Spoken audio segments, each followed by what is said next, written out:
Well, welcome everyone. We're going to get started. I'm Joanna Cohn. I'm director of the Institute for Global Tobacco Control at the Johns Hopkins Bloomberg School of Public Health, which is standing behind me. And I'm just really thrilled to introduce actually a repeat speaker for our Innovations in Tobacco Control seminar series, Dr. Tim Dewhirst.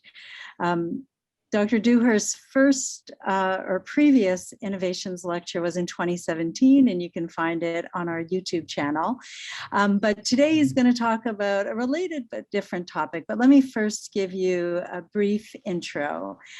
Dr. Dewhirst is a professor in the Department of Marketing and Consumer Studies and a senior research fellow in marketing and public policy at the Gordon S. Lang School of Business and Economics at the University of Guelph, which is in Canada. He is a world-renowned expert in tobacco marketing and public policy, and he's been working in this area for about 25 years. And in preparation for his lecture, I was able to get a copy of his CV, and I don't think I had previously seen what he had worked on for his master's and PhD, but he's been doing this work from his graduate student days. So Tim did his master's at Queen's University in Canada, and his thesis was on the federal government versus the tobacco industry, the regulation of tobacco advertising and sports sponsorship in Canada. So that was for his master's degree, and that was in the early 1990s that he did that work. And then You're aging me, Joanna. I can do it because I'm just a bit older, so it's okay. And then, well, just showing how long you've been doing this work and sort of the background to why he's such a world-renowned expert. So his PhD was at the University of British Columbia, worked with Rick Paulet there. And again, his dissertation research was on tobacco marketing and public policy in Canada from 1960 to 2002. And it was on the role of sponsorship. So you'll see, so he's been working on tobacco marketing and sponsorship for many years. And he's also has a strong interest in sports, and he's published in many newspaper pieces on a range of sports and marketing, including ice hockey, football, the Olympics, curling, and baseball. Dr. Dewhirst has been a visiting scholar at the University of California, San Francisco, where he was actually a Fulbright scholar in 2004. He's also been at the University of Sydney's Medical School in Australia and at the Hanyang University's Department of Advertising and Public Relations in South Korea. He's held a number of positions as an invited expert for National Cancer Institute monographs, and also for the World Health Organization, focusing on cross-border advertising, promotion, and sponsorship in relation to the Framework Convention on Tobacco Control. He's an associate editor of the journal Tobacco Control and focused on public policy and marketing. And he has provided expert testimony in tobacco litigation in Canada, the US, and other countries. So today I'm really pleased Dr. Dewhirst is going to talk about tobacco sponsorship of Formula One racing. So I'm going to hand it over to you, Tim. Thanks so much. Thanks, Joanna, for that introduction. Let me just try to share my screen with my PowerPoint slides, and hopefully this will be a success.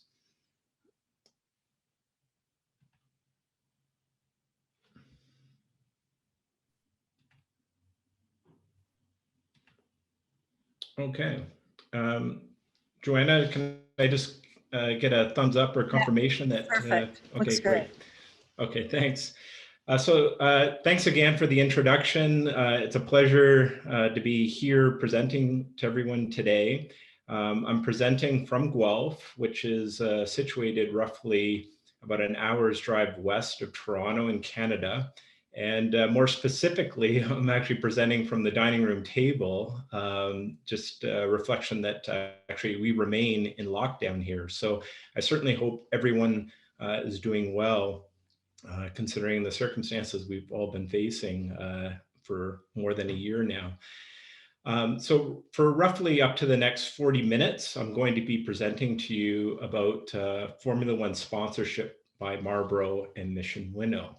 But before proceeding, Joanna touched upon this within the introduction, but I'd like to disclose before proceeding further that I have served as an expert in litigation, often on behalf of governments whose tobacco or vaping legislation has been challenged on constitutional grounds. And I've also served as an expert for plaintiff counsel in class action litigation as well. I would also like to acknowledge that the paper being presented today is a part of a larger project that's being funded by the Bloomberg Initiative to reduce tobacco use through Bloomberg Philanthropies, and thankful for that support. And the paper that I'm presenting today is also in collaboration with Beth from Western University, which is also in Canada, as well as with Lauren, who's at Johns Hopkins University. Okay, so by way of introduction, considering that this paper is focused on sponsorship marketing, I would like to start by presenting some definitions of sponsorship and as well as sponsorship linked marketing, just to provide a little bit of scope about what we are talking about. And so here's a definition by sponsorship offered by Townley and Grayson. It's from their book called Sponsorship of Sport, Arts, and Leisure.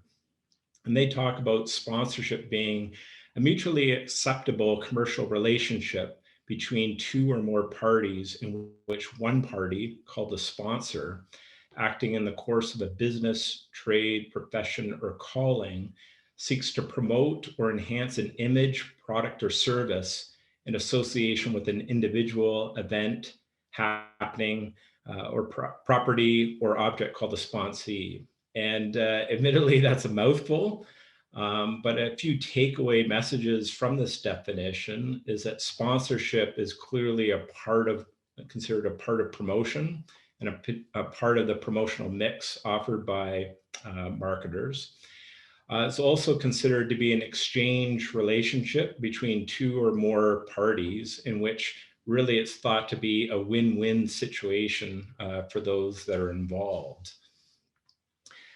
Here's a second definition of sponsorship that's been offered. And this is a definition where the Global Media Commission of the International Advertising Association reviewed a number of trade attempts to define sponsorship. And this is what they came up with, doing an overview and providing a summary of that overview.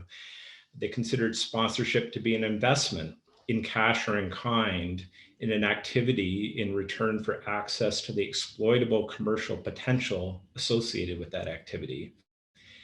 And really an important takeaway from this definition is that the emphasis on it being an investment. And so it's important to not confuse sponsorship with patronage. It's considered an investment where marketers are looking for a return on that investment. They have very much objectives that they're trying to fulfill. And often that is related to trying to increase the sales of their products and brands. And here's one more definition, and this is a definition of sponsorship-linked marketing. And it's offered by Bettina Cornwall, who's a marketing professor at the University of Oregon. And she's a seminal scholar in the area of sponsorship-linked marketing, and she offers this definition. She says it's the orchestration and implementation of marketing activities for the purpose of building and communicating an association to a sponsorship. And so there's a real attempt to try to leverage, the links with that sponsorship property, and it's often leveraging either a functional link or more a symbolic sort of image-based link.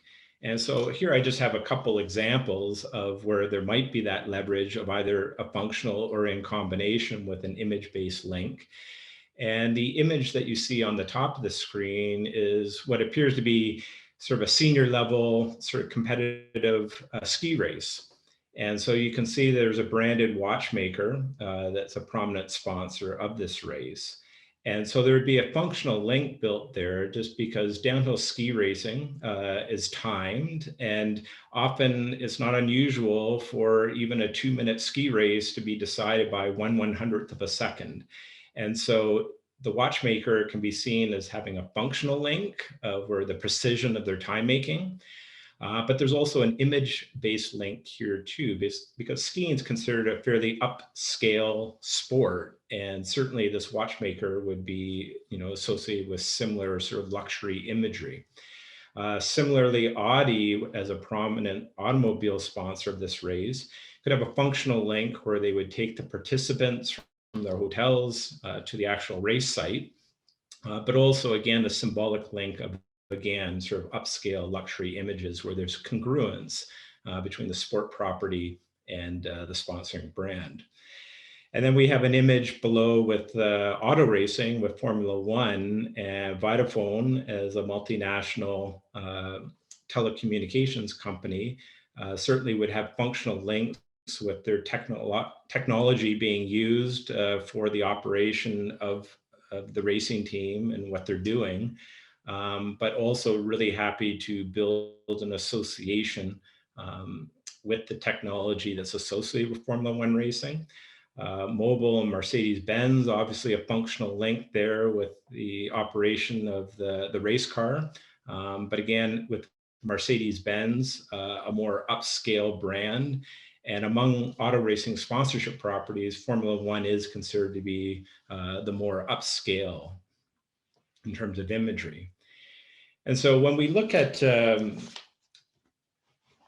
common objectives or functions of sponsorship, there's a long list of objectives and functions, but certainly a primary one, a principal one, is to reinforce or enhance brand image.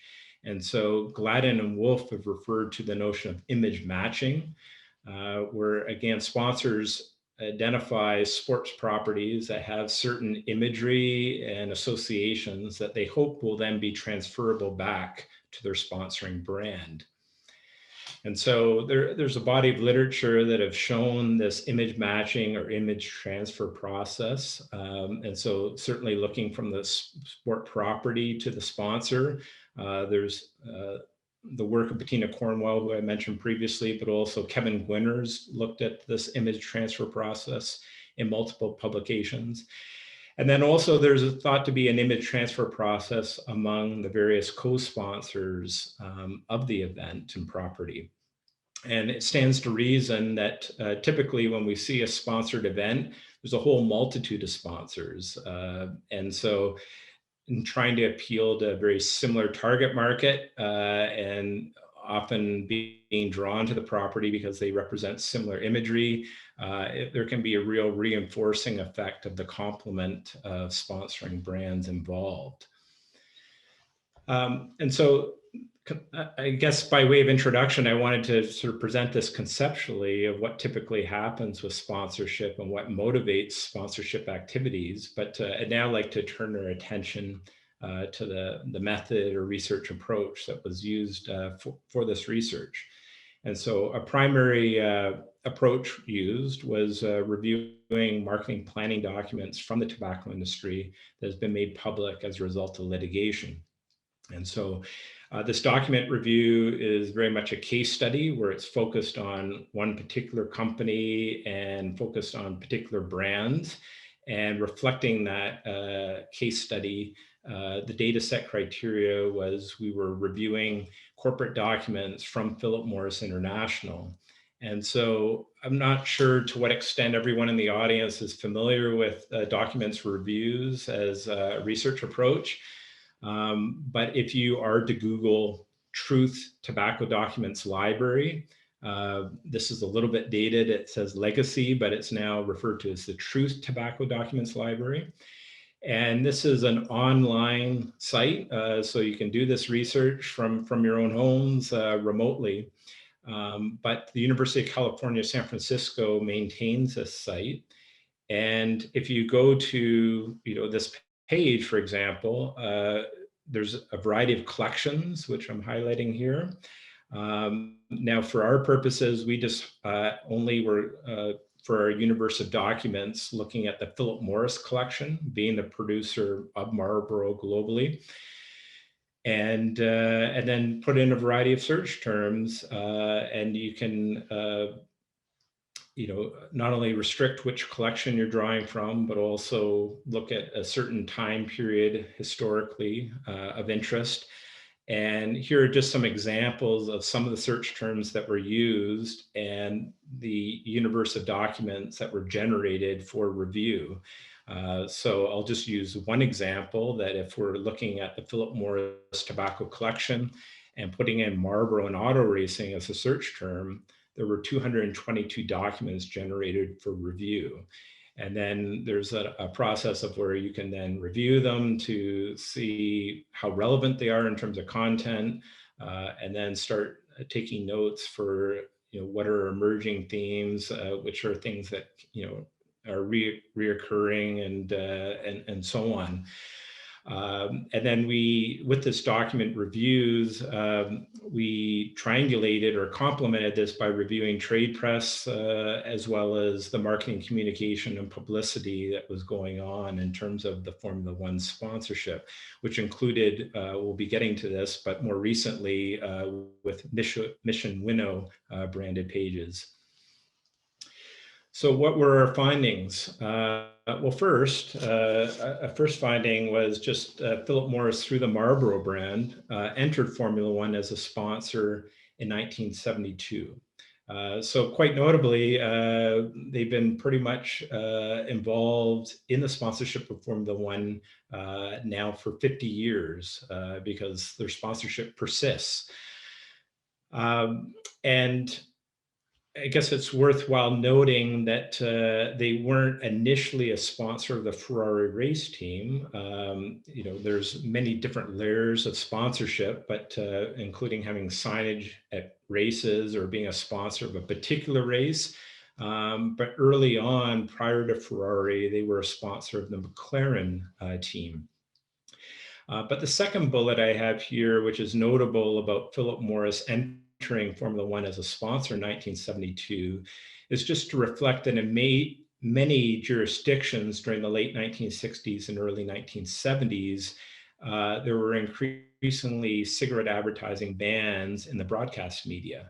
And so this was a time where a variety of tobacco companies were shifting promotional spending to sponsorship.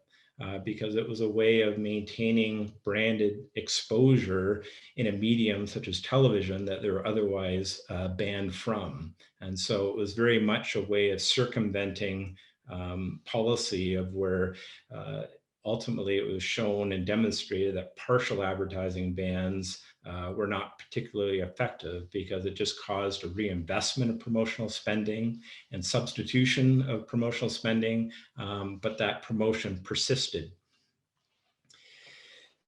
Okay, a second key finding is that when I was talking early on about the notion of image matching and image transfer, well, looking at, well, what does Formula One and auto racing as a sports property represent in terms of imagery? And so Formula One was found to be associated with being an international global sport. The reach of Formula One is incredibly notable. In 2018, nearly 500 million people watched the broadcasted races of Formula One. And then, so it's attractive to a lot of multinational brands as sponsors, but the sport and the property was certainly associated with excitement action, risk, and technology. And so it's had particular appeal to young adult males, and particularly those that in terms of personality dimensions might be considered sensation seeking. The internal documentation from Philip Morris indicated for Marlboro and auto racing that the traits associated with the drivers are consistent with those often mentioned for the cowboy. That is masculinity, confidence, strength, determination, independence, and skill. And so related, here's a quote from Ellen Merlo, who at the time was the vice president of marketing services for Philip Morris. And this was a quote actually in the New York Times Sunday magazine for an upcoming race that was being held. And she acknowledged, we perceive Formula One and IndyCar racing as adding, if you will, a modern day dimension to the Marlboro man. The image of Marlboro is very rugged, individualistic, and heroic. And so is this style of auto racing. From an image standpoint, the fit is good. And so in a lot of ways, the Formula One sponsorship could be seen as a more up-to-date, modern, and contemporary version of the Marlboro cowboy that you see here that we more traditionally in the past might have associated Marlboro with. And so you can see that this sort of more contemporary version with motorsports makes a lot of sense, because you even think of the Marlboro man and the horse, and we often think of horsepower in association with cars and and automobiles. And so there really is sort of a congruence or synergy between what the brand's being associated and represented with this kind of sponsorship.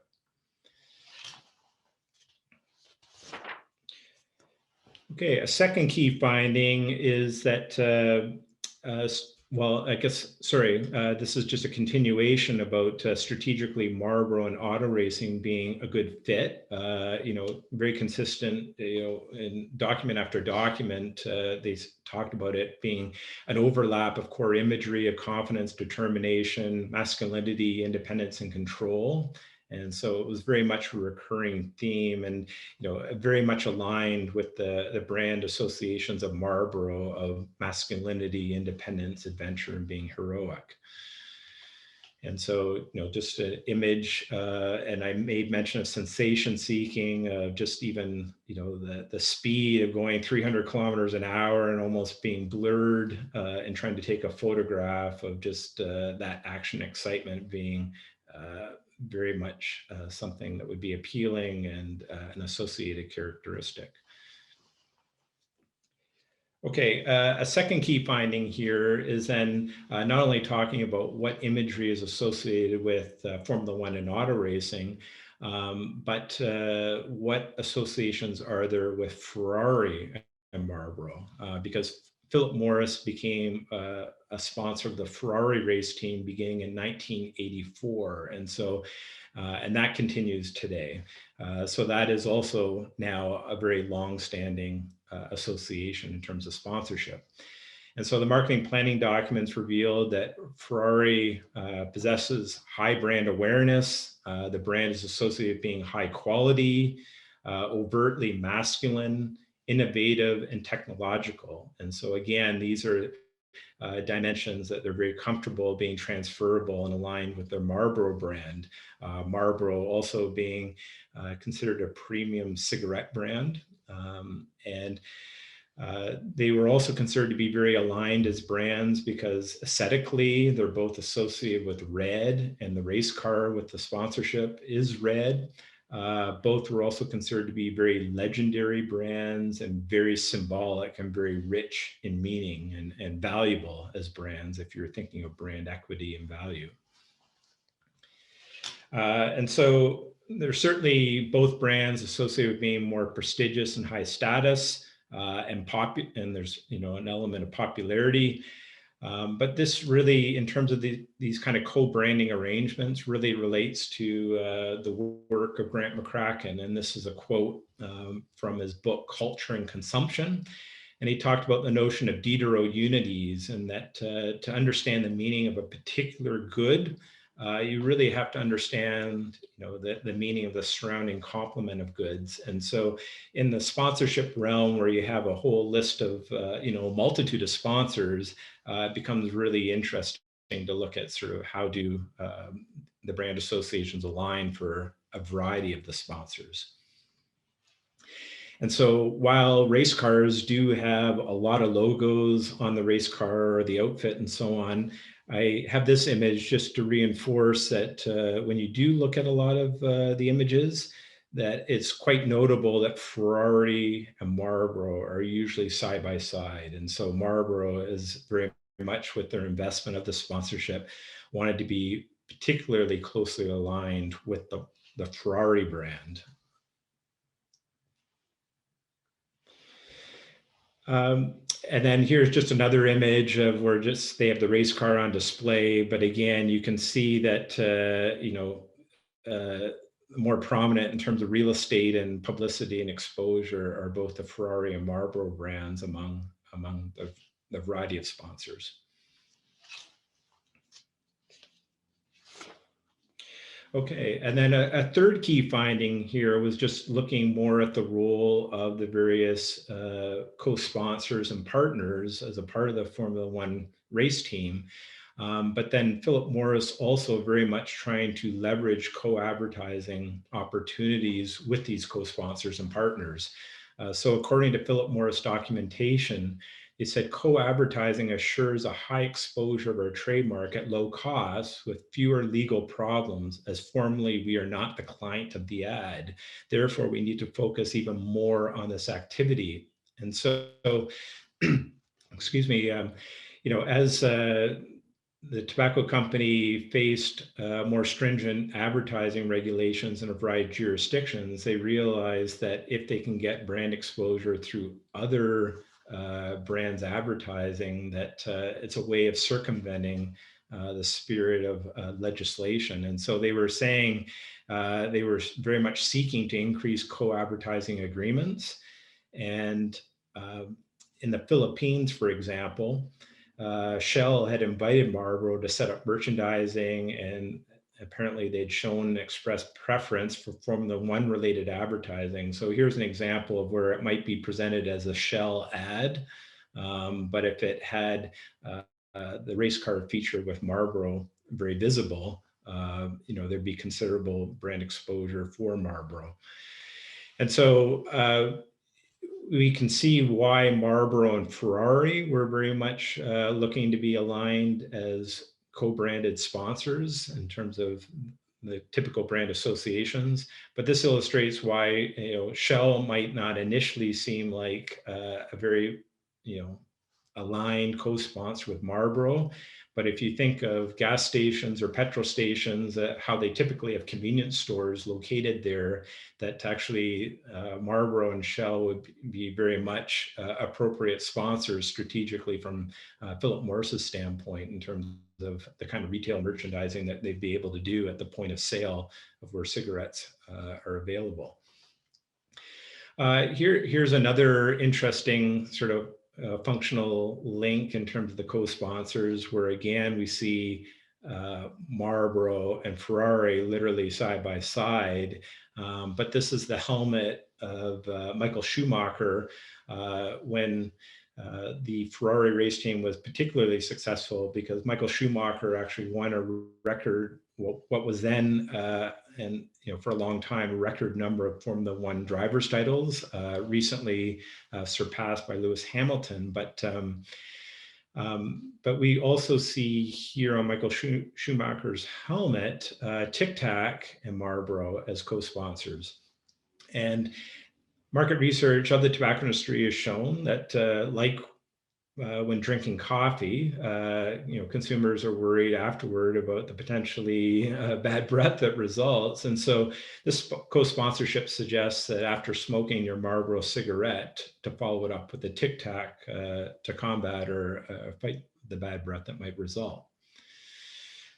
Okay, so we've now established that there was this long-standing sponsorship of the particularly of the Ferrari Formula One race team. And then I guess there were developments that, there was the 2005 EU directive regarding tobacco advertising. There were also a number of other jurisdictions that were looking to not allow sports sponsorship any longer. And so the Formula One organizers were under increasing scrutiny with how most of the race teams actually did have tobacco sponsors. And so they made a commitment in 2006 that they would remove, all the cigarette branding from the Formula One race teams. However, despite that pledge, Philip Morris remained a sponsor of the Ferrari race car team. And then interestingly, from 2007 to 2010, the cigarette brand logo for Marlboro got replaced by the use of a barcode. And I say see Grant-Braham and Britton.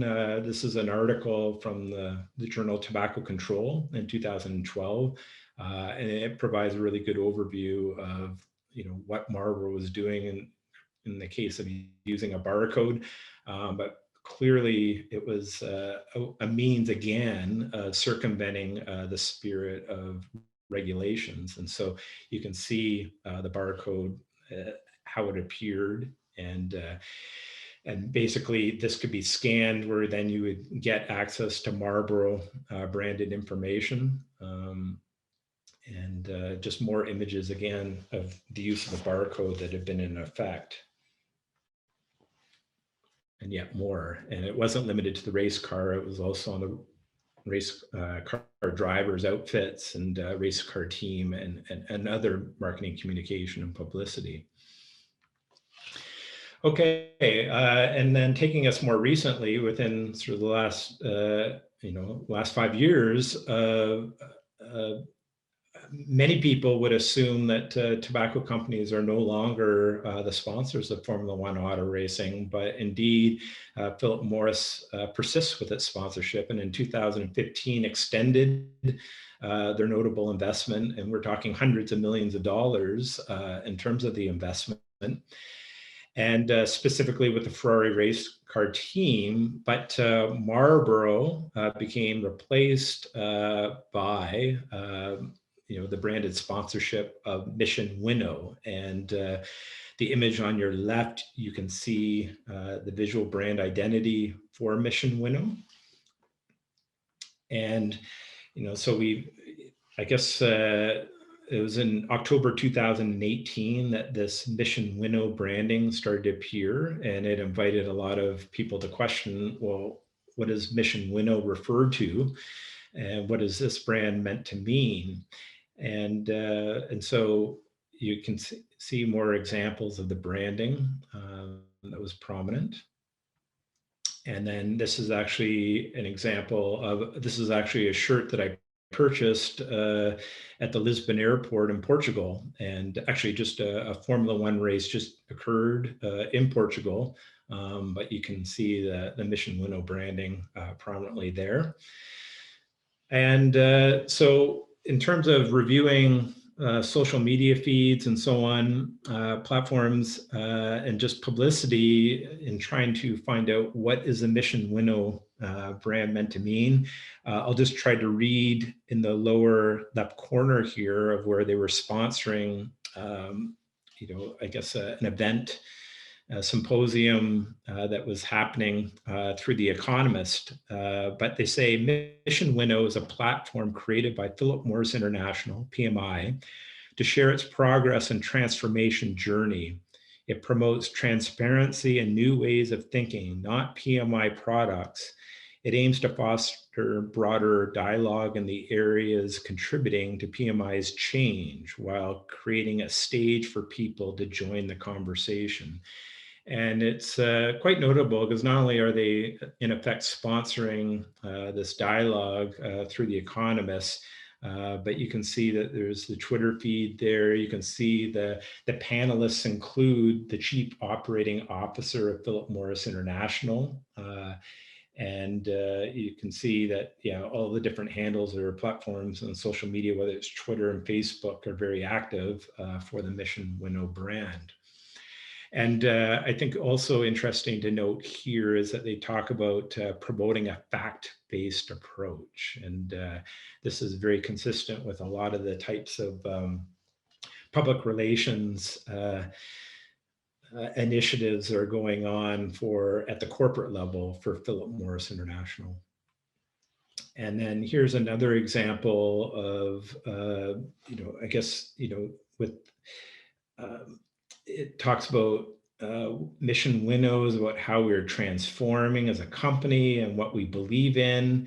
It is a global communication platform encouraging people to come together to drive and promote progress and build constructive conversations around the topic of innovation. So very much aligning with technology and innovation.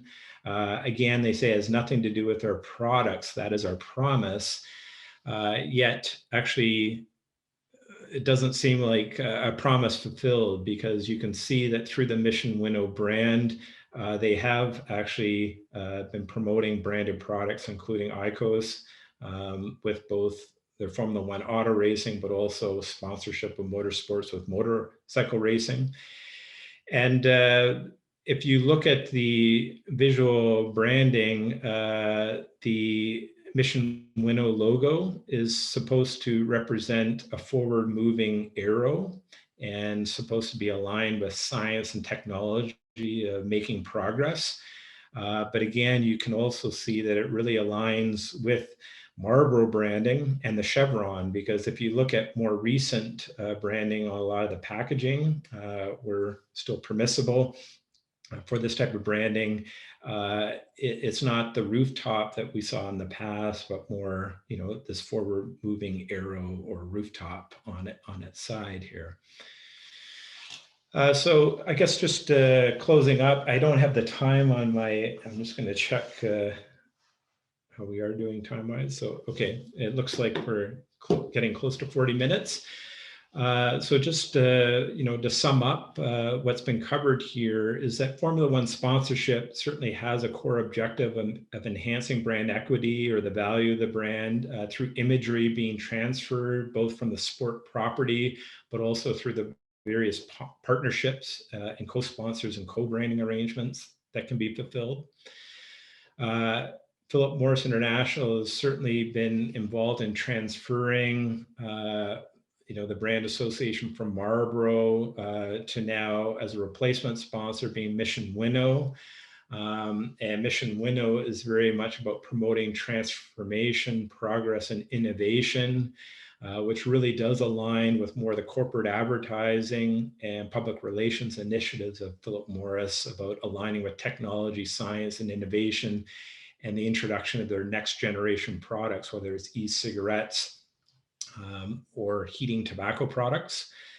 And certainly, this transfer, I guess, of the desired imagery associations from maybe rugged independence and being heroic to more being aligned with technology, science, and innovation, both are very much fulfilled by sponsoring Formula One auto racing.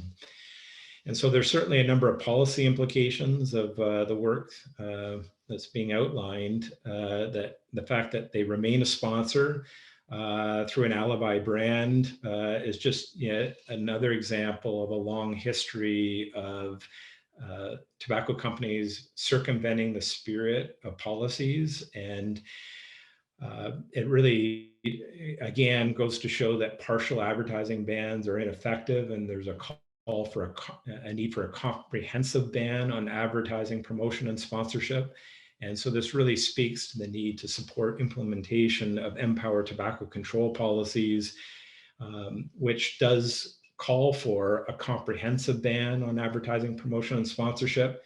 And then also being mindful of what the WHO FCTC Article 13 guidelines have to say, where they very much consider corporate advertising and public relations and other such forms of promotion to be examples of tobacco promotion that should not be allowable.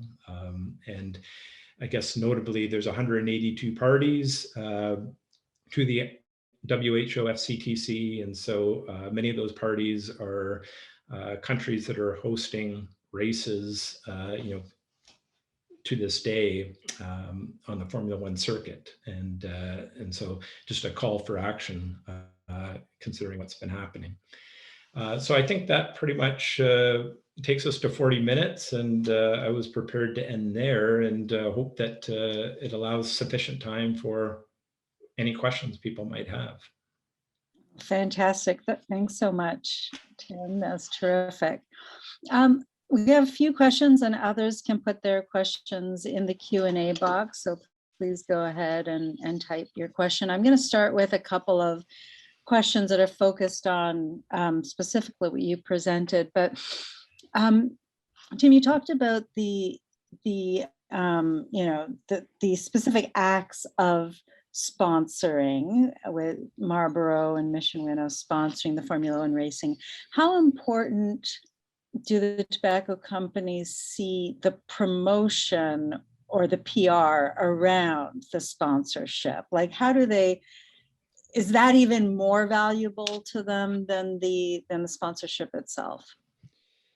Yeah, no, it's a good question, because actually a general rule of thumb is that with whatever you're investing in a sponsorship property, you should spend 2 to 3 times that amount leveraging that sponsorship.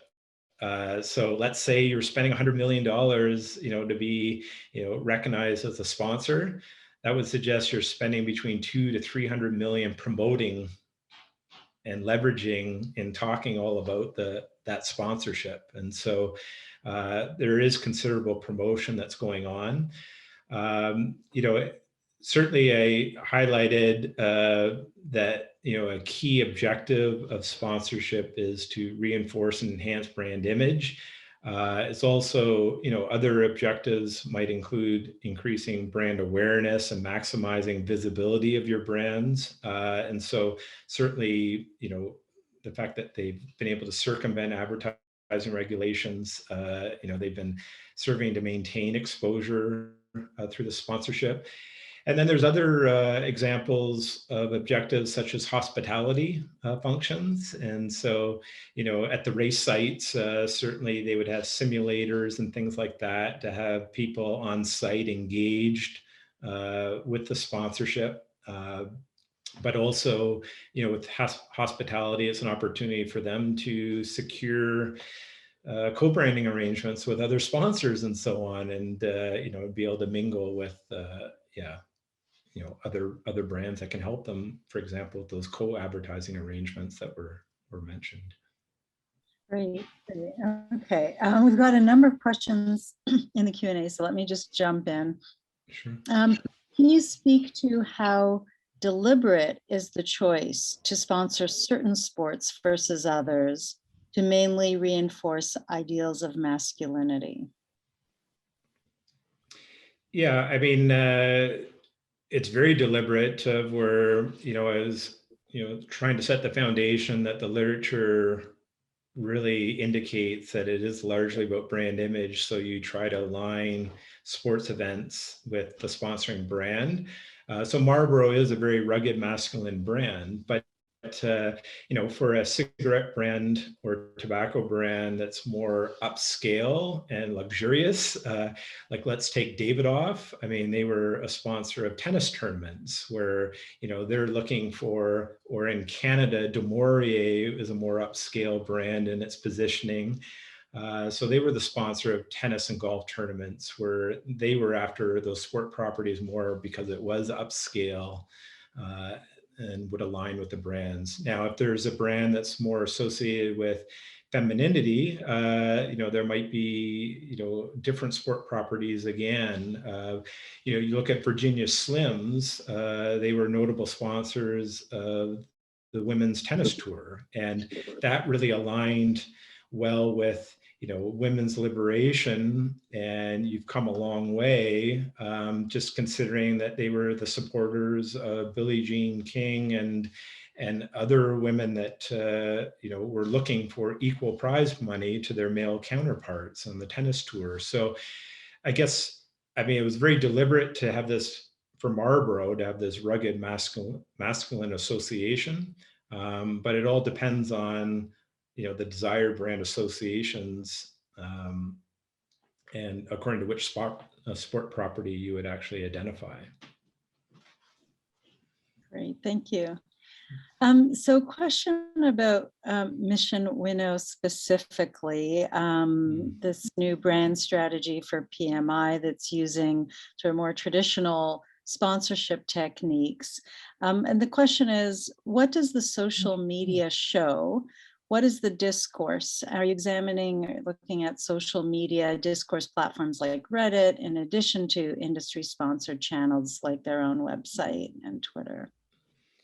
Yeah, this is actually, admittedly, the part of the paper it's still in development, because it is a paper in progress that is soon to be submitted to journal for consideration. But it certainly does, with what has been reviewed so far, it does appear very much that it's more an example of public relations, more an example of corporate advertising, more an example of sort of corporate social responsibility type initiatives, where they really are trying to align with similar things that you see at the corporate website of Philip Morris International or in their annual reports, where they're really trying to present themselves as a company now that's about science and innovation. And it really is trying to align with this whole harm reduction initiative that they're engaged in, and then presenting their e-cigarettes and tobacco heating products as an example of harm reduction.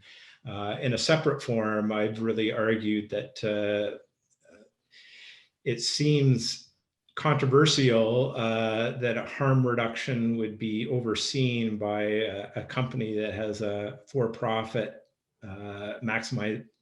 maximization goal, because normally you would see harm reduction overseen by those in public health, social workers, and so on, that don't have those profit-seeking motives, or maximizing return to shareholders. Thanks. And similarly, to the social media question, do you know if there's much interaction or activity on the Mission Winnow website and the type of people who are engaging, if the public is engaging at all? You might not know this yet, but yeah, I probably should refrain from talking about answering that at this point. But it is a good question to pose, just to make sure that we can try to be responsive to that as we sort of finalize our preparations for the manuscript. Great. And so just moving on to the FCTC, and do you have any clarity on where the FCTC starts and ends in terms of tobacco sponsorship in particular? This person recalls asking at the European Conference on Tobacco or Health last year, and no one representing WHO could clarify if the policies related to companies who promote e-cigarettes or just tobacco. So for example, if the e-cigarette company is owned by the tobacco industry, are government agents precluded from meeting with them, for example? So anyway, any sense on how sponsorship is actually viewed specifically and in practice through the Framework Convention?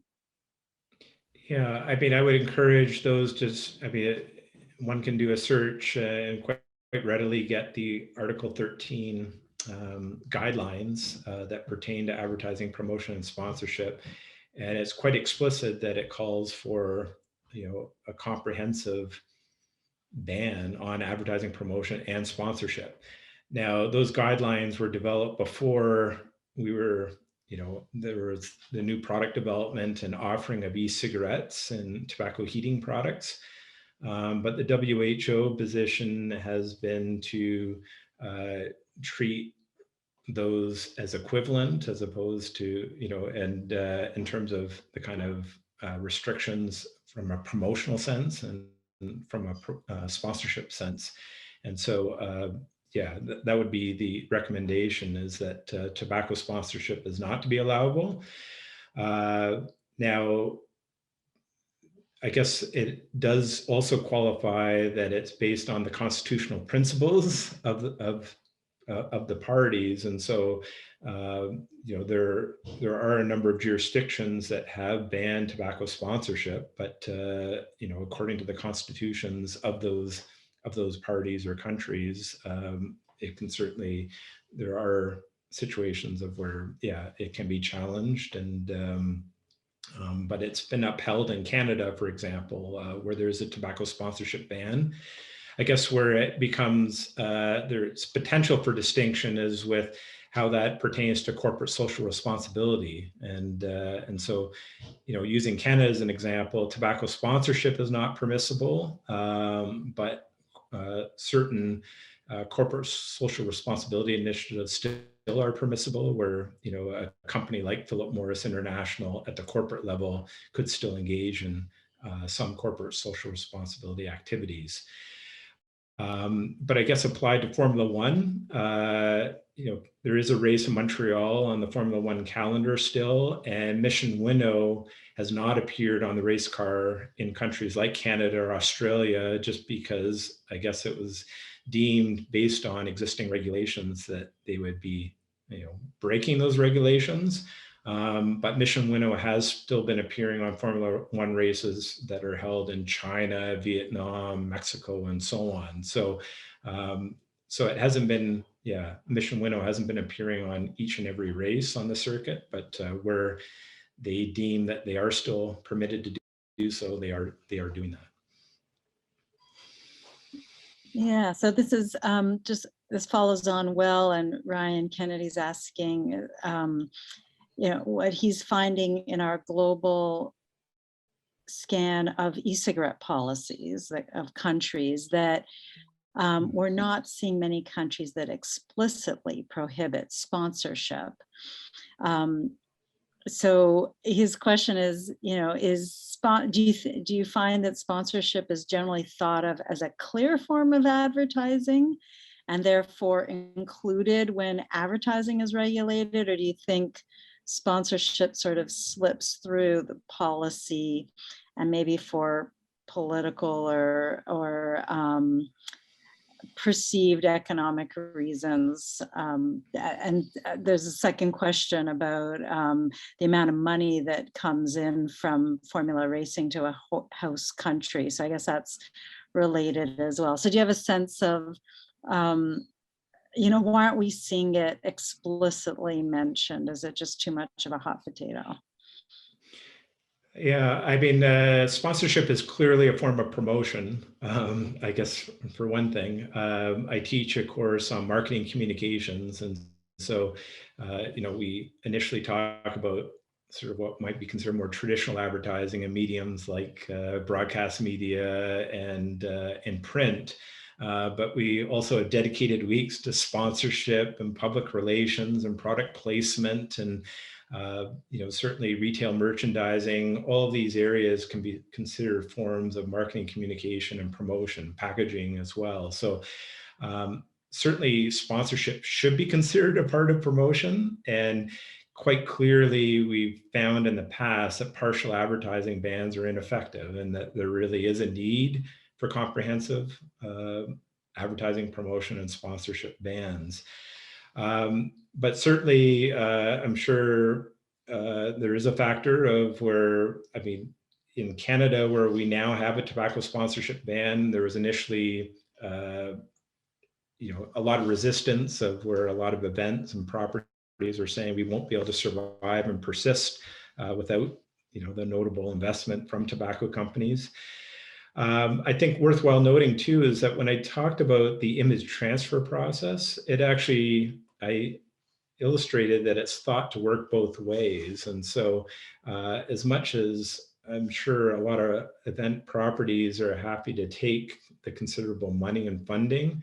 They should also be mindful that there is an image transfer that comes back to them. And while these are very valuable tobacco brands that they're often associated with, obviously there's a lot of controversy about considering how inherently harmful the products are, and do these properties want to be aligned with such a product and brand, I think is an important question. I guess going back to how this might apply to e-cigarettes, there's a lot of jurisdictions that have been slow to implement legislation and how they're going to be regulated comparatively, to more conventional tobacco products. And when there has been a lack of regulation, we've seen that e-cigarettes are advertising and promoting as cigarettes did when allowable. And so, we've seen, even in the US, where there's a return of celebrity endorsements for e-cigarettes, there was the return of television advertising. And so certainly, and sponsorship's been a part of that too, where there's been e-cigarette brands that have been sponsors of auto racing, for example, with Green Smoke and Blue were involved in auto racing. So it's not surprising that if it's allowable, that that it is an important means of promotion they would pursue. Great, thanks. So this is probably our last question. It's from one of our friends in India. So it's shifting a little bit from Formula One racing in particulars, but still on the idea of sponsorship and corporate social responsibility, and specifically around the tobacco industry taking advantage of natural disasters or other types of events. So the question is, what are your views about, in this case, the Indian government accepting tobacco industry offers for supply of oxygen for treating COVID cases under the guise of corporate social responsibility, and what can we do to counter these types of initiatives? So how important is it? How much in terms of their strategies and tactics, and then what can be done? Yeah, I mean, again, it's, the corporate social responsibility initiatives of the tobacco industry shouldn't be considered donations or patronage. Again, it's done with purpose. It is an investment with objectives. So, these kind of things are certainly to be seen as good corporate citizens and to enhance the image of their company and really the industry and what they market in general. So, yeah, I mean, I can understand the situation. It's a difficult, challenging situation. Being given in India, I mean, in Canada, tobacco companies have been investing in companies that are trying to develop a vaccine. And so, similarly, if a tobacco company was to be able to develop an approved vaccine, it would really contribute to them being seen as leaders in science, innovation, and technology. So really aligned with how they want their corporate, brand associations to be, but obviously also really act to improve the image associated with their sector, and company and industry. So. Yeah, I don't know how direct of an answer that was, but it's hard not to accept help when situations can be quite desperate. But at the same time, I would be quick to say that it's certainly done with purpose. It's not philanthropy that they're engaging in. It's something with a purpose of certain objectives to be fulfilled. So not just a humanitarian effort. Unfortunately. Okay, well, I think we're at time. So thanks so much for this fantastic overview of tobacco sponsorship of Formula One racing and sort of setting up the importance of sponsorship and how it works and what companies gain from that. So Dr. Dewhirst, thanks so much for joining us today. Oh, my pleasure. Yeah. And thanks everyone for joining in as well. Have a great rest of your day.